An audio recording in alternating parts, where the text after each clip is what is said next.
आदाब, सत श्री अकाल, नमस्कार। न्यूज़ प्लस वन से मैं शगुफा परवीन। हम आपको बता रहे हैं इस्लामिक इतिहास के बारे में। पाक दामन यूसुफ अलैहिस्सलाम।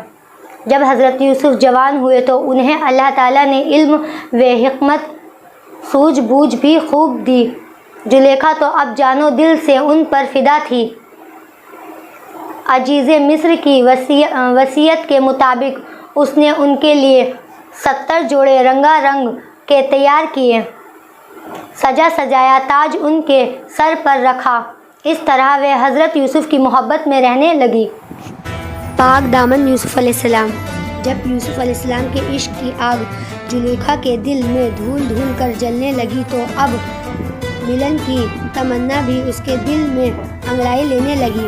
हज़रत यूसुफ अलैहिस्सलाम उसकी इस आग को महसूस करने लगे थे, इसीलिए वह उससे अलग अलग ही रहने की कोशिश करते।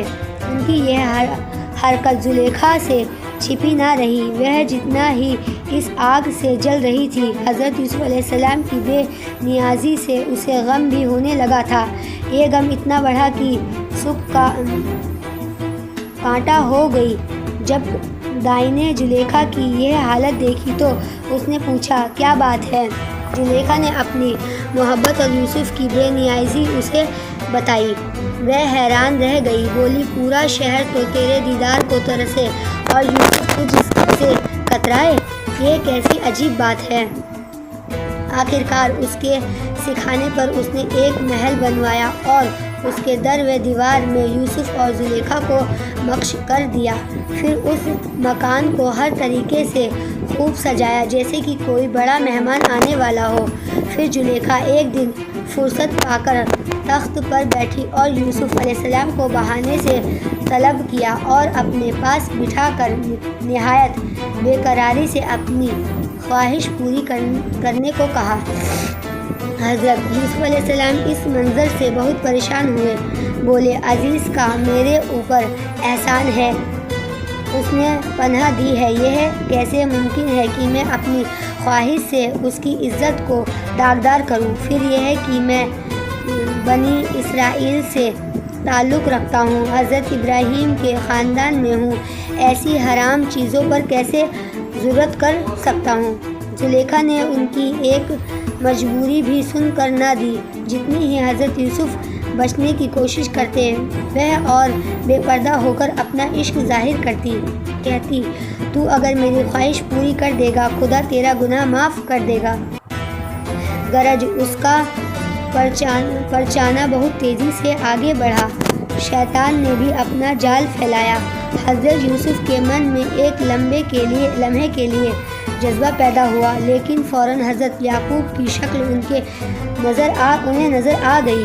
लगा, कह रहे हैं, बेटा, तेरा नाम नबियों की लिस्ट में लिखा हुआ है और तू इब्राहीम की आँख की रोशनी और इसहाक की आँखों की ठंडक है। देखना ऐसा ना हो कि तेरा नाम उस लिस्ट से मिटा दिया जाए। हज़रत याकूब की तस्वीर नज़रों के सामने क्या घूमी कि हज़रत यूसुफ चौंक उठे और फ़ौरन तौबा की।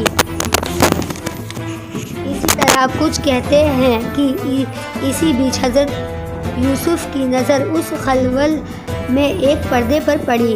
पूछा, ये क्या है? जुलेखा बोली, ये कि यह मेरा माबूद है, इसलिए मैंने उस पर पर्दा डाल दिया। हज़रत यूसुफ ने कहा, सुभान अल्लाह, तू सनम से शर्माती है और मैं समद अल्लाह से हया न करूं? इतना कहते ही अपना हाथ जुलेखा से छुड़ाया और उस ख़ास कमरे से बाहर को भागे। यहाँ तक कि 6 दरवाजे पार कर गए। जुलेखा बेकरारी के साथ पीछे पीछे दौड़ी और 7वें दरवाजे तक पहुँचते पहुँचते यूसुफ का दामन पीछे से पकड़कर खींच लिया। दामन तार तार हो गया। दरवाजे से बाहर निकलते ही अजीज़े मिस्र सामने पड़ गया। जुलेखा ने खिसियानी होकर शोर किया कि यूसुफ की नीयत बुरी थी। फिर पूछा, बताओ इस शख्स की क्या सज़ा हो कि जो कबीले की औरतों पर बुरी नज़र रखे और जिसकी नीयत ख़राब हो? फिर बोली, ایسے شخص کو قید اور دردناک سزا دینی چاہیے۔ حضرت یوسف نے اپنی صفائی پیش کرنی چاہی اور صحیح پورا قصہ بتانے کی کوشش کی، مگر اس نے ایک نہ مانی۔ اس کے ہاتھ میں تلوار تھی۔ ارادہ کیا کہ بے گناہ یوسف کو موت کے گھاٹ اتار دے کہ یکایک ہی اللہ تعالیٰ کے حکم سے ایک 7 مہینے کا بچہ بول پڑا۔ اس نے کھلے لفظوں میں کہا کہ اگر یوسف کا دامن پیچھے سے پھٹا ہے تو زلیخا جھوٹی ہے اور یوسف سچے ہیں۔ دامن دیکھا گیا تو حضرت یوسف کی پاک دامنی ہی ثابت ہوئی اور زلیخا کی مجرم ٹھہری۔ جب اسے اطمینان ہو گیا تو پریم کے ساتھ کہا کہ اس عورت سے کنارہ کرنا اور یہ راز کسی سے مت کہو تاکہ یہ بات مصر میں پھیلنے نہ پائے۔ پھر زلیخا سے بولا کہ تم اللہ سے توبہ کرو اور اپنے گناہوں کی معافی چاہو،